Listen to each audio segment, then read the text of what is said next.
નમસ્કાર મિત્રો, મારા યુટ્યુબ ચેનલમાં તમારું સ્વાગત છે। આજે આપણે વાત કરવાના છીએ બે ખમીરવંતા દુશ્મનોની ખાનદાની।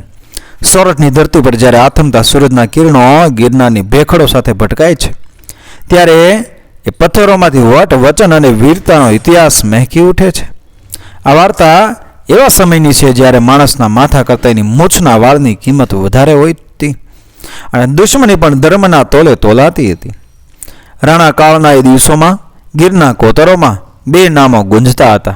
એક હતું કાયદાનું પ્રતીક અને બીજું હતું વટનું બહારવટું। ફોજદાર પૃથ્વીસિંહ ઝાલા કે જે સોરઠ સ્ટેટના ચાલાક, બહાદુર અને ટેકીલા મોભાદાર ફોજદાર। લંડન ભણીને આવેલા એ અંગ્રેજ અમલદારો પણ પૃથ્વીસિંહની ન્યાયપ્રિયતા અને રાજપૂતી અદપ આગળ ઝૂકતા। એમના માટે સ્ટેટની વફાદારીને ખાધેલું મીઠું એ જ એમનો પરમ ધર્મ હતો। પીઠ પાછળ ઘા કરવો એ પૃથ્વીસિંહના લોહીમાં નહોતો। જોગાવાળો એટલે કાઠી એટલે કે જોગીદાસ ગીરની ગુફાઓનો સુલતાન, એક જમીનદાર દરબાર જેની જમીન કોઈ કાવા દાવા કરીને જપ્ત કરવામાં આવી હતી અને એ ન્યાય સામે એણે હથિયાર ઉપાડ્યા હતા। જોગાનો નિયમ હતો કે ગરીબો, સ્ત્રીઓ, સાધુ સંતો અને ગાયો પર ક્યારેય આંચ ન આવવી જોઈએ। એ લૂંટતો તો માત્ર સ્ટેટની તિજોરીઓ અને અન્યાયી અમીરોને। બંને વચ્ચે છેલ્લા 3 વર્ષથી આંખની અદાવત હતી। પૃથ્વીસિંહ જોગાને પકડવા માટે આખો જંગલ ખૂંદી વળ્યા હતા અને જોગો દર વખતે એમના હાથ તાળી દઈને નીકળી જતો।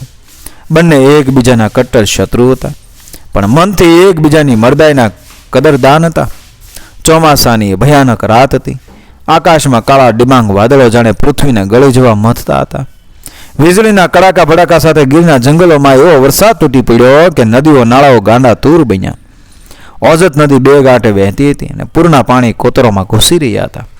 આજ કાળી રાત્રે ગીરની હૃદય સમી કાળું ભેખડ નામની ગુફામાં બહારવટીયો જોગો લાચાર બેઠો હતો જે મરદની એક હાકથી આખું પરગણું ધ્રુજતું એ આજે એક નવજાત બાળકની જેમ ધ્રુજી રહ્યો હતો। એની પત્ની રાણબાઈ પ્રસૂતિ પછી ભયંકર ચોમાસું તાવમાં ફટકાયા હતા।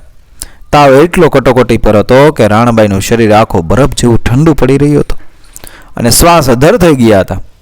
બાજુમાં નાનું 6 મહિનાનું બાળક ભૂખથી ટળવળતું હતું કારણ કે માના ધાવણમાં દૂધ સુકાઈ ગયું હતું। ભાઈઓ, કોઈ પણ ભોગે ચોટીલાથી વેદરાજ હરિશંકરને અહીં લાવવા પડશે, નહીં તો રાણબાઈ સવારનો સૂરજ નહીં જોવે। જોગાનો અવાજ ગદગદ થઈ ગયો પરંતુ બહાર નીકળવું એટલે મોત। આખો જંગલ સ્ટેટની પોલીસે ઘેરી રાખ્યું હતું અને પૂરના પાણી રસ્તાઓ રોકીને બેઠા હતા।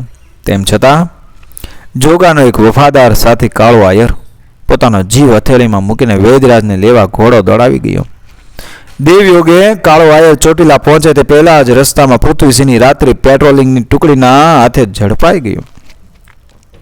પૃથ્વીસિંહે તેને તુરંત ઓળખી દો। કેમ કાળું, આ કાતી રાત તારો ઘોડો કોના હગડ દબાવતો નીકળ્યો છે? બોલી જા, જોગો ક્યાં છુપાયો છે?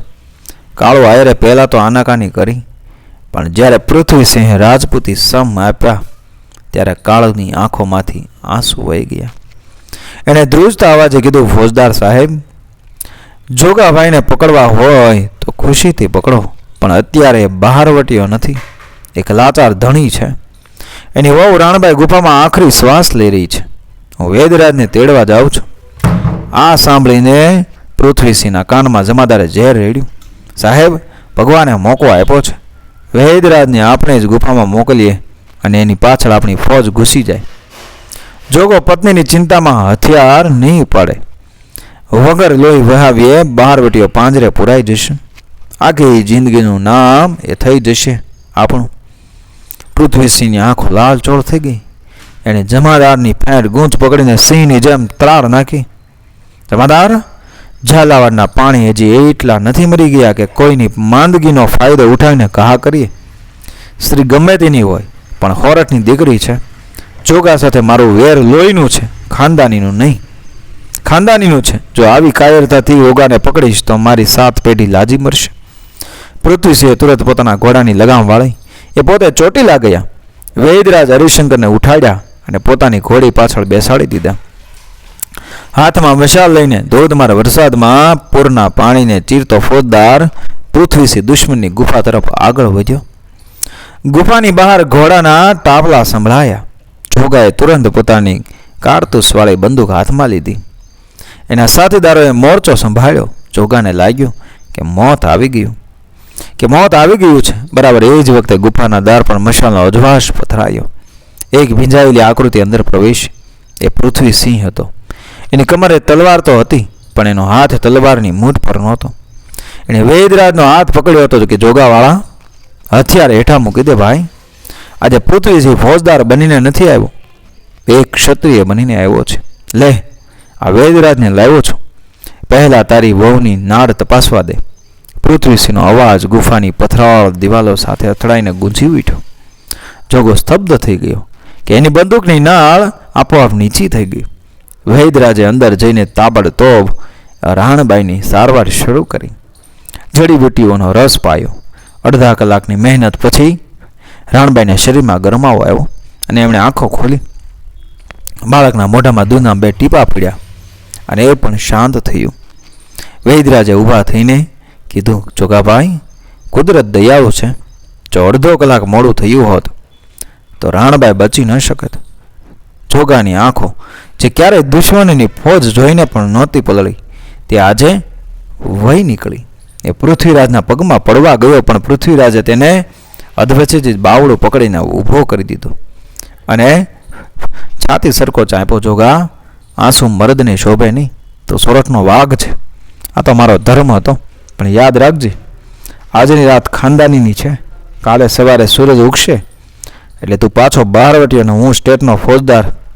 કાલથી વેર પાછું નવેસરથી શરૂ થશે. પૃથ્વીસિંહે હસીને કીધું. એ કાળી રાતે ગુફાના અગ્નિકુંડ પાસે બેસીને કટ્ટર દુશ્મનોએ બાજરાના રોટલા અને રીંગણનો ઓળો સાથે બેસીને ખાધા. આ ઘટનાને 6 મહિના વીતી ગયા. શિયાળાની ઋતુ જામી હતી. સોરઠ સ્ટેટના અંગ્રેજ પોલિટિકલ એજન્ટ મેજર વિલ્સન જૂનાગઢથી રાજકોટ તરફ જઈ રહ્યા હતા. એમના કાફલાની સુરક્ષાની જવાબદારી પૃથ્વીસિંહના માથે હતી. કાફલો ગીરના પહાડી રસ્તેથી પસાર થઈ રહ્યો હતો, પરંતુ એ જ ગીરમાં એક બીજી ટોળકી પણ સક્રિય હતી, કાળુ પીર નિમીરની ટોળકી. આ લોકો બહારવટિયા નહોતા, પણ ક્રૂર લૂંટારુઓ હતા, જેમને કોઈ ધર્મ કે લાજ મર્યાદા નહોતી. કાળુ મીરે પોતાના 50 માથાભારે માણસો સાથે પૃથ્વીસિંહના નાના કાફલા પર ઓચિંતો હુમલો કરી દીધો. ભયંકર જંગ ખેલાયો. પૃથ્વીસિંહ અને એના 12 સવારો સિંહની જેમ લડ્યા, પણ લૂંટારોની સંખ્યા બહુ વધારે હતી. એક પછી એક સ્ટેટના સવારો ઢળી પડ્યા. પૃથ્વીસિંહ પોતે લોહી લુહાણ થઈ ગયા હતા. એમની વફાદાર ઘોડીને ગોળી વાગતા તે જમીન પર પડી અને પૃથ્વીસિંહનો પગ ઘોડી નીચે દબાઈ ગયો. કાળો મીર હાથમાં નગ્ન તલવાર લઈને પૃથ્વીસિંહ તરફ આગળ વધ્યો. કેમ ફોજદાર સાહેબ, આજે તો તમારો સૂરજ આથમી ગયો. મીરે અટહાસ્ય કર્યું અને પૃથ્વીસિંહનું માથું વાડવા તલવાર હવામાં ફીગાવી પૃથ્વીસિંહ આંખો બંધ કરી દીધી. એમને લાગ્યું કે ક્ષત્રિયનો અંત નજીક છે. બરાબર એ જ સેકન્ડે પહાડની ટોચ પરથી એક એવી ગર્જના થઈ કે આખું જંગલ ધ્રુજી ઉઠ્યું. ખામોશ મીરડા, જો એક ડગલો આગળ વધ્યો છે તો તારા લોહીથી ગીરની ભોંય રંગાઈ જશે. એ જોગાવાળો હતો. પોતાની જાતવંત માણેકી ઘોડીને પહાડના પથ્થરો પરથી હવામાં ઉડાડતો હોય તેમ જોગો મેદાને પડ્યો. એની પાછળ એના કાઠી દરબારોની આખી ફોજ હર હર મહાદેવ અને જય મુરલીધર જય માતાજીના નારા સાથે તૂટી પડે. જોગાની બંદૂકમાંથી છૂટેલી પહેલી જ ગોળીએ કાળુ મીરની તલવારનો હાથ કાંડામાંથી ઉડાવી દીધો. ક્ષણવારમાં પાસા પલટાઈ ગયા. લૂંટારોને ખબર નહોતી કે એમનો સામનો અસલી 100 સિંહો સાથે થયો છે.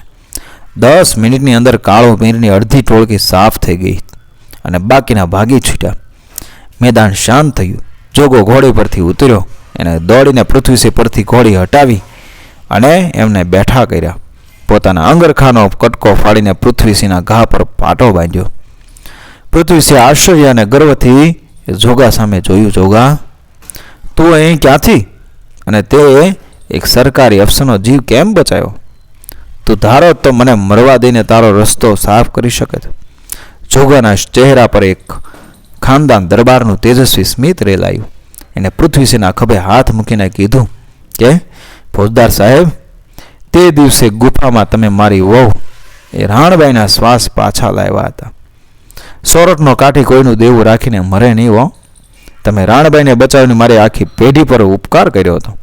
આજે મેં માત્ર એક ઋણ ચૂકવ્યું છે. હવે આપણો હિસાબ બરાબર. પૃથ્વીસિંહની આંખો ભીની થઈ ગઈ.